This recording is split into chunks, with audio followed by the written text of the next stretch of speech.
So chiropractors, again, we're a drugless, non-surgical profession, but as you saw in the video, we treat the spine, we treat this.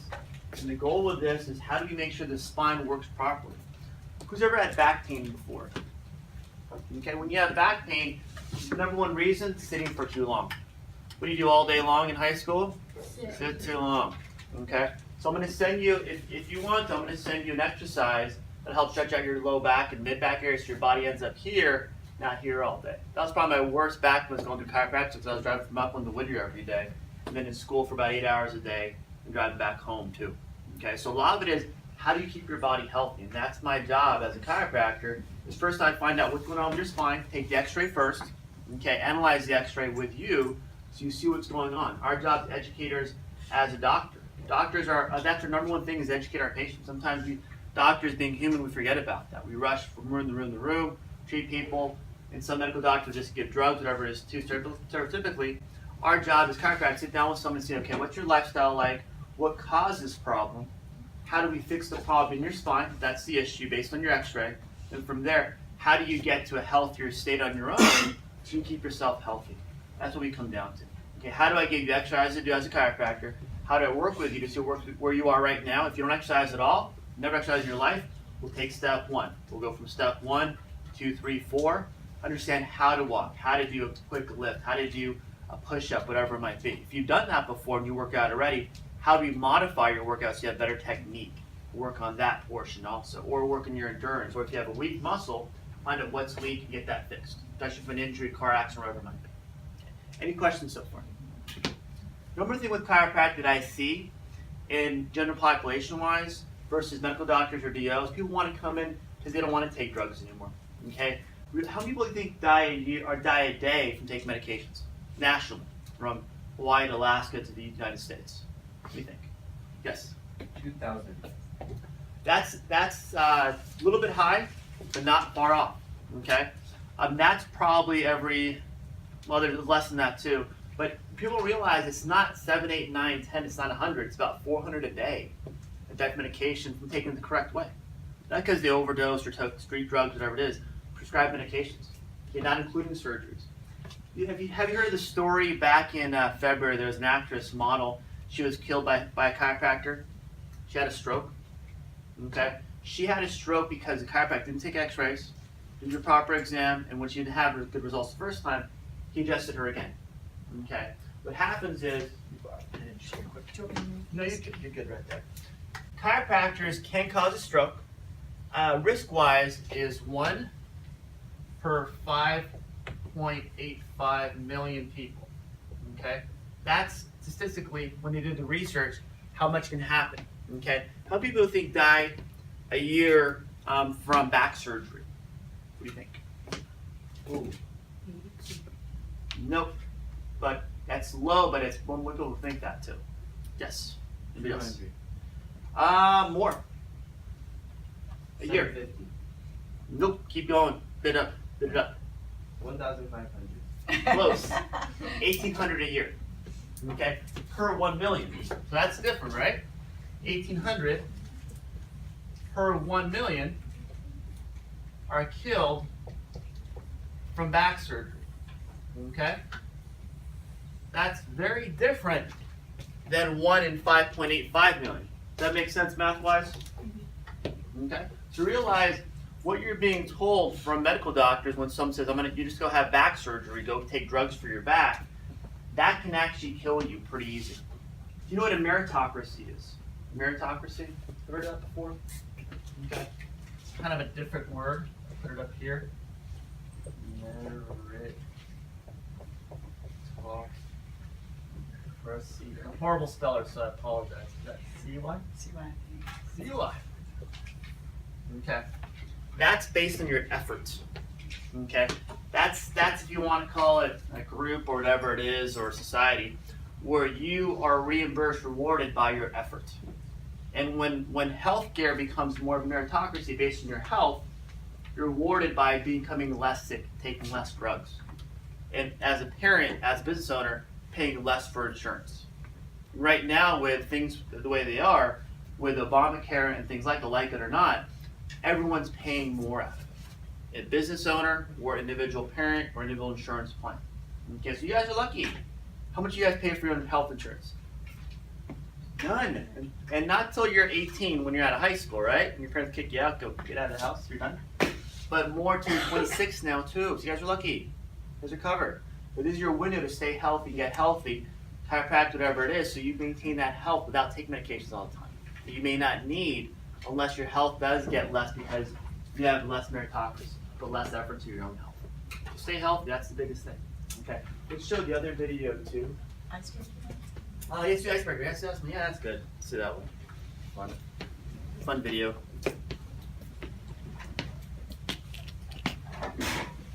Bless you. And schooling never ends. And where you guys are right now is a very tipping point of what you want to do. Okay, being a dentist or a nurse. I've had 3 interns in my office who thought they wanted to be a nurse or thought they wanted to become a medical assistant, and they are. They're going to nursing school now, or they're looking into going to nursing school in the very near future. Okay. One had no idea. She was in a class like this about probably 4 years ago, and she had no idea she would qualify for nursing school at APU, had no idea she could financially do it, and had no idea that she wanted to do it. Now she's at her 3rd year nursing school at APU because she had that drive. She saw what was ability to do and capability to do based on her character, based on her schooling, based on how she did her classes.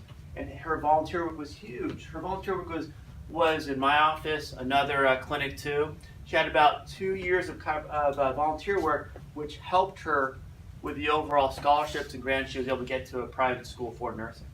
Okay, so realize what you're doing now is very important in the sense where you have a small window to make yourself look good. Okay, not by your makeup or hairspray, whatever it is, but by your reputation, by your character, by your resume building. Okay, by how you look on paper first, and how you interview, what you've done. So when someone calls your internship, if and when you do one, they go, hey, how'd they do? And they're going to go, actually, pretty good. Or say, nah, not very good. So a lot of people have realize your character is who you think you are. Okay? Do you have good morals? Are you spiritual? Whatever it might be. Are you punctual? Okay? Those are your character reputation, what other people think of you. Okay? Your social reputation, whatever it might be. From your teachers, from other teachers too, from myself even, people around you. So those are important too because they're the people that you're going to give a phone call to when you apply for a job or an internship. They'll help you and they'll be that last step to get you that spot that you want to get to. Okay, let's do the first video. Chiropractic school is about 3.5 years where you have to pass state boards too to get your doctorate. That's why with a doctor of osteopathy, doctor of medicine, or doctor of chiropractic, you have state boards to pass, so you actually can't get a license. You can graduate from school, you won't get a license until you pass those state boards. Okay, that's the schooling that's required, and a lot of money, a lot of loans. I'll take my grade. Any other questions from that form you want to fill out before I move on? Yes. What's your average Income when you start out can be about $50,000. You work for another doctor as an employee. And if you work hard, it can go anywhere from $150,000 to $250,000. Okay, so it's very lucrative. But you got to work your tail off. Okay, you got to work hard. You got to do things that other doctors may not do. Some doctors may want to go play golf on a Tuesday or a Thursday. Some doctors will actually work harder and see more people have second practice because they have a lot of kids support like myself. At that point, you're rewarded by your effort. Again, your meritocracy is not just school, not just your health. How much you do depends how much you're rewarded. Sometimes short term, sometimes long term. You have to work, and if you work hard now in school, that character trait carries over to harder classes, and other things in your life too. Schooling gets harder, trust me. But when you go to a college, realize everyone here is going to graduate somewhat, right? In high school, most people graduate. If you just show up, you graduate. I think so. When you go to college, not everyone graduates. Actually, the first semester of college has the highest turnover rate where people just leave because it's too hard for them. Because they have to try it in high school. So if you get A's and B's in high school now, realize you'll probably get B's and C's in college to start off with until you learn their system, take more classes on your own at a faster pace. Professors that think they're the world, so you have to know what they know. Realize you're at different levels, it takes time to learn that process. So as you get through college, you may do better, you may even just pull C's and B's, but you'll put your best effort in. If you don't have that effort ability now, It's gonna be harder in school. A lot of people in chiropractic school, for myself, we start with about 500 kids. When everyone gets in chiropractic school, they say like it's hard, whatever it is too. As long as you have the classes, you're gonna get in, because it's a profit school. But after the first semester, we lost about probably 60, 70 kids. By the time we graduated, we lost about half our class. But out of our class that actually graduated from school, about 20% never got their license because they couldn't pass the state boards. So you realize there's a process of passing through school, but also passing what you want to do afterwards too. In the medical profession, can you come out of high school and start working right away in the medical profession? Why not? You can, again, based on what we were talking at the board meeting, but you have to start entry level. Okay? A lot of people don't know, because you graduate from high school, you have certain abilities that you can work at a hospital or a hospital setting. You don't need a certificate, you don't need a license yet, and get your reputation and also have some income also, and build up your reputation, your character that way too. Okay, as you go to school. Okay, realize with medical professions, most people that want to become a nurse or a nurse practitioner or a medical doctor or possibly a chiropractor, whatever it is those are higher level areas where they're hard to get to. But if you can start slow, work yourself in the system, that will give yourself time. Okay, there's no rush to become a doctor or a nurse. It's at your own pace at that point. Realize you have to work hard at it. But a lot of it is chiropractic school requires all the sciences. Any medical school is going to require the sciences. Without those, you're going to be doing remedial stuff afterwards and going like that. Taking it in high school. I'm wasting my time hanging out with my friends. Definitely anatomy. Huge anatomy. All the anatomies too. All those also. Those are always good. Okay.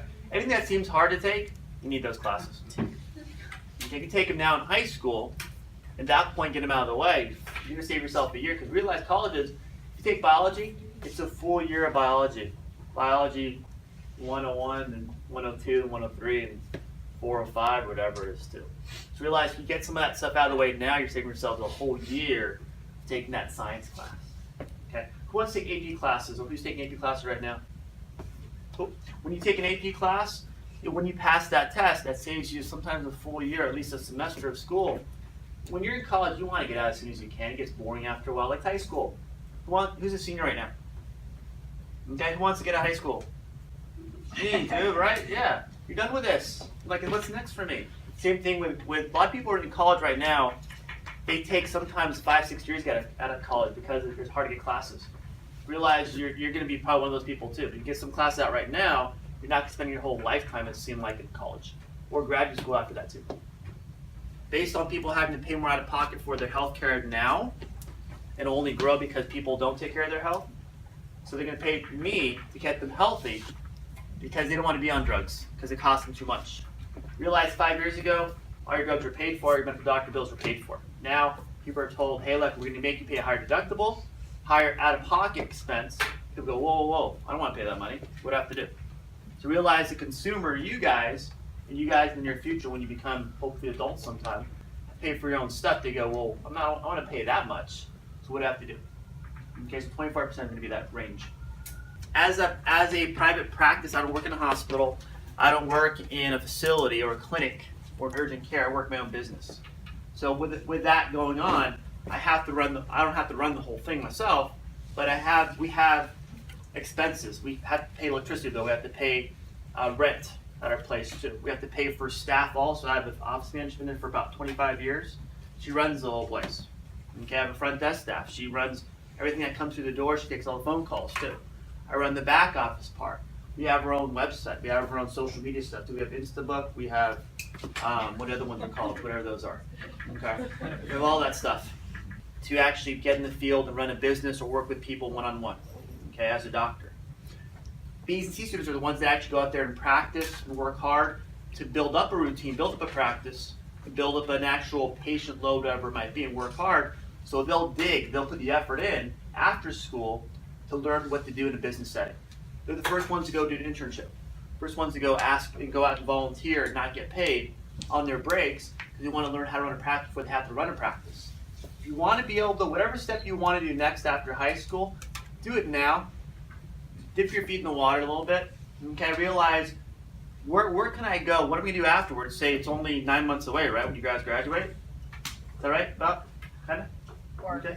4. For some people, it's shorter. But realize, unless you have a plan now for a year from now, you're going to be behind. Once you graduate and look for a job or volunteer or go to school, realize people are already taking their spot. The spot you want is gone. The earlier you plan, the faster you're going to find the position. Actually, you'll test the water there. Not my thing. I'm going to go over here, over here, over here. You have more options. The later you wait, the more your options become less and less and less. When I was living in Upland, I was going to chiropractic school 6 days a week. I did have a break. Every break I had, I took my alumni list from my chiropractic school, see who's in Upland, who's in Rancho, who's in Claremont, who's in Montclair, what chiropractors are there. And I called out, say, can I come and volunteer for you? And how can I help you out?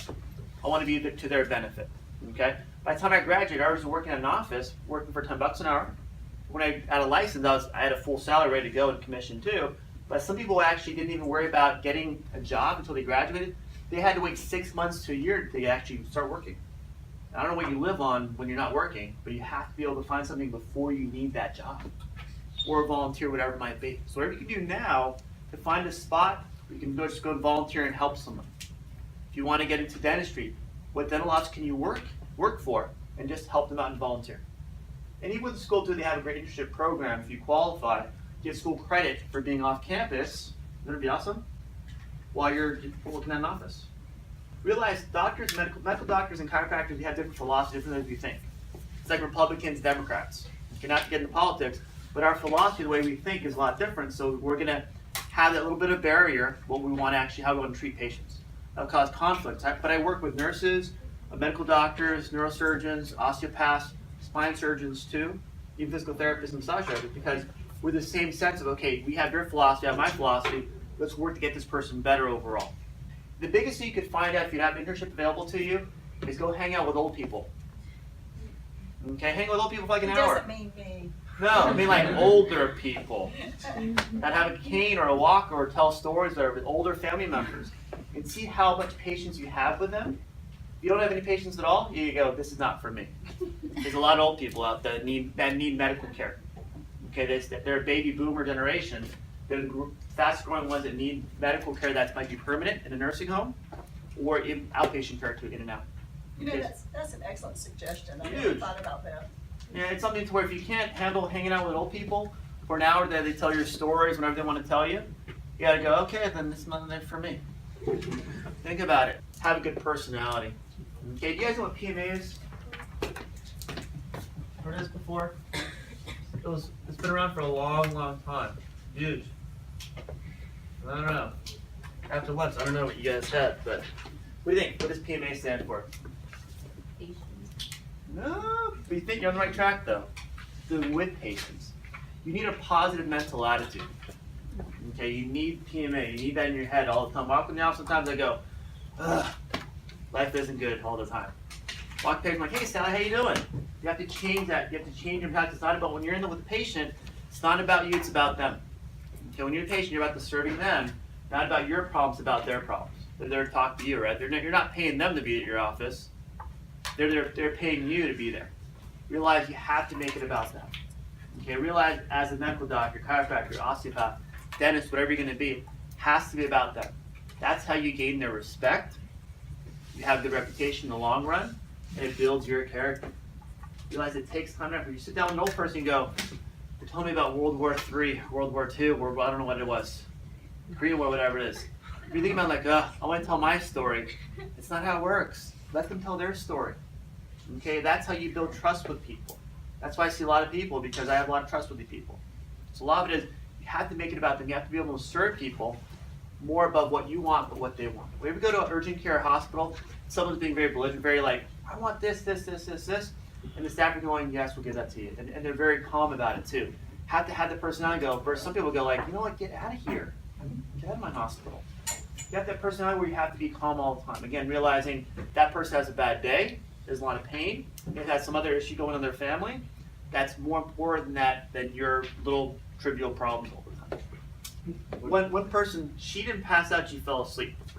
She had just had a baby, and she was exhausted. Her baby was just a terror. Never slept. And she fell asleep on the ride home. And the husband called me out later and go, hey, I can't wake my wife up. I go, why not? What's wrong? And then when he didn't say that, I'm like, oh great, caused a stroke, she's dead, I'm losing my license. And he goes, well, she's And she still won't wake up. Well, was she breathing? Yes. Did she respond when you try to wake her up? Yes. And she says, leave me to sleep. I'm like, and let her sleep. She's exhausted. I think I worry about their back pain or their neck pain. I think that's my number one priority. But that does seem right, right? Okay. I don't worry about that as much as what's that affecting their life. If they have back pain, they have 3 kids at home and 2 twins that are less than a month old, can't lift their own kids, and that's more important to them than their back pain. If a gentleman works a 9-to-5 job every day, he can't go to work because of his back pain, that's more important to him than his back pain. So realize, sometimes as a doctor, my job is to find out what's the underlying emotional connection to their back pain, not just their pain or their problem, what's going on in their office, what's going on. Okay? Adjust their nose too. You pull it, you pull it back and out to adjust the ear. A lot of kids have ear infections. You can do that to release that pressure in the ear, get that thing to move, to get it the flush out of there. Crazy stuff you can learn. Any joint in the body. You know what a joint is in the body? What is it? It's bone and bone, right? Connected by ligaments that have natural move together. Okay. What controls that motion? Ligaments. It's stability, but muscles move that area. So our job is once we loosen those bones up, because they've been stuck for a while, make the muscles around there stronger so it can cause normal motion on its own. Okay, we're all 99.9% of us are born with normal joints, normal spine, normal bodies, normal organs, everything. Problem is we put our body under stress after, say, even 6 months, 9 months to where you are now, can cause problems, more long-term, more chronic problems, not injuries. Our job is to find out what they are, correct this area of the spine, then from there, get you to maintain it on your own. To understand how to stay healthy, your meritocracy of keeping yourself healthy.